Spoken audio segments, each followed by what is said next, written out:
l'émir Abdelkadir el-Jazairi, le livre des haltes, tome 5, halte 151. Te suivrai-je afin que tu m'enseignes quelque chose de ce qui t'a été enseigné en bonne guidance?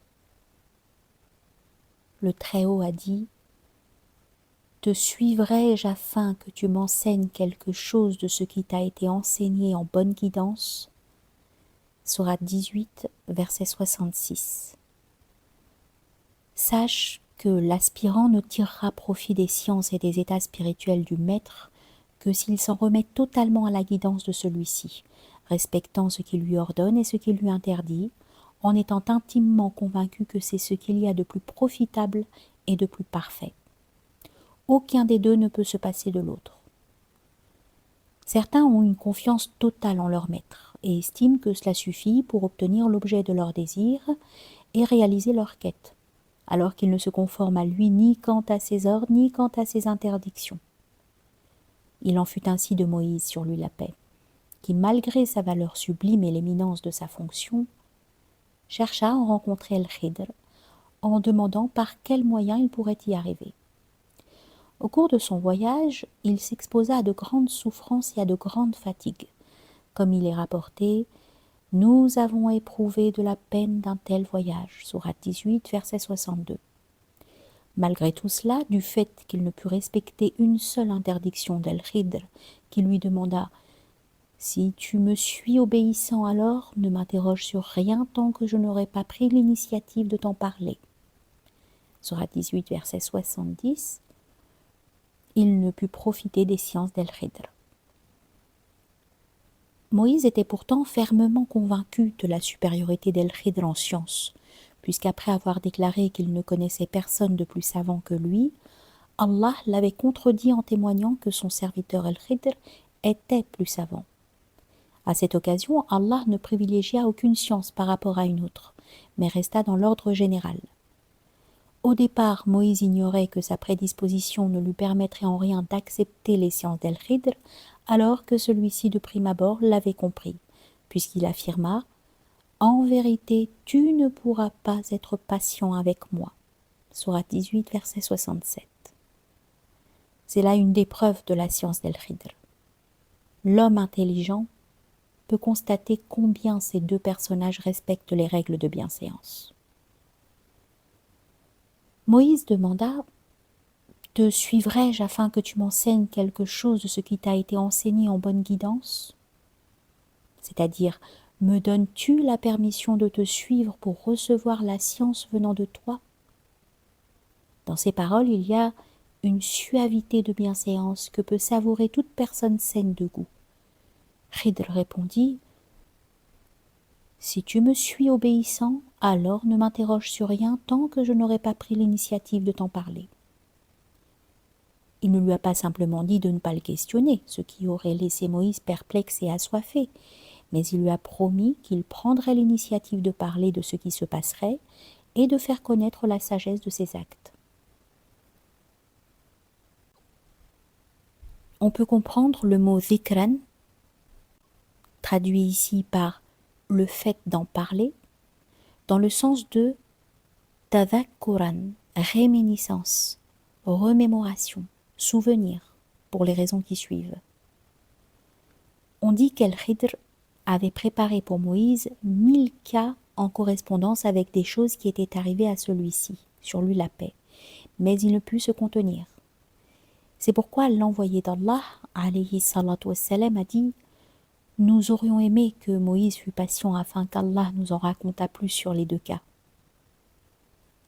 En effet, l'avarie faite au navire renvoie à l'épisode où la mère de Moïse le jette dans le fleuve, dans la mesure où en apparence ces deux actes mènent à la perdition.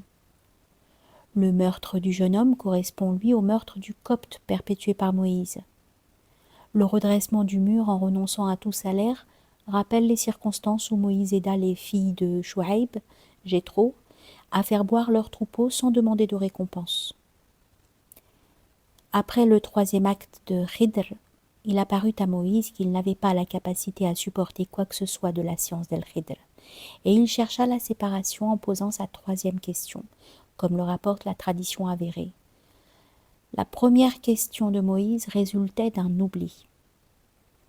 La deuxième tenait à une condition, alors que la troisième était délibérée. Lorsqu'ils se résolurent à la séparation et se firent leurs adieux, El-Khidr dit à Moïse : « Ô Moïse, tu es sous le statut d'une science qu'Allah t'a enseignée et qu'il ne convient pas que je connaisse.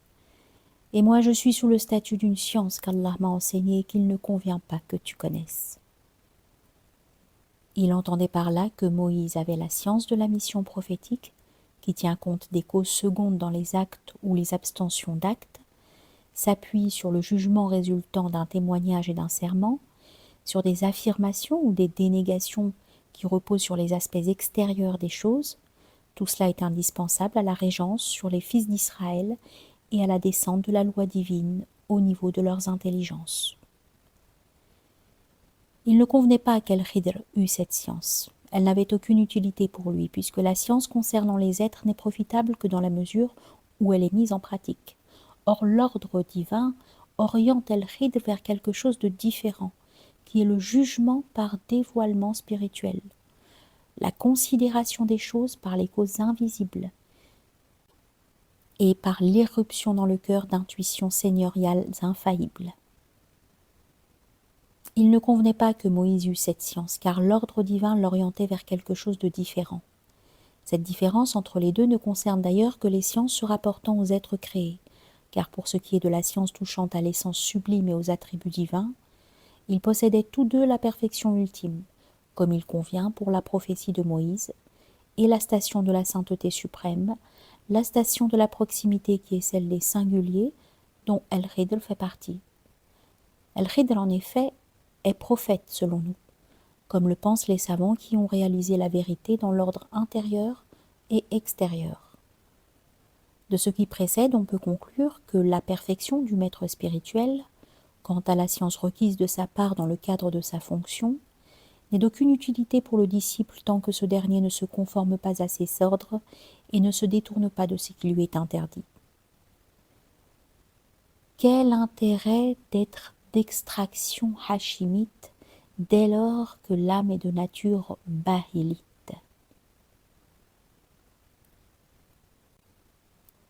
La perfection du maître spirituel n'est utile que dans la mesure où elle indique le chemin permettant d'atteindre le but, et de toute façon, le maître n'apporte au disciple que ce qu'implique sa propre prédisposition, cette dernière étant contenue virtuellement en lui et ses actes. On peut comparer cela au médecin accompli donnant au malade des médicaments que ce dernier n'utilise pas. En quoi le talent d'un tel médecin peut-il être utile? Si le malade ne se conforme pas à la prescription, c'est le signe qu'Allah, exalté soit-il, ne veut pas qu'il soit guéri de sa maladie. Car si Allah veut quelque chose, il dispose les causes secondes pour le produire.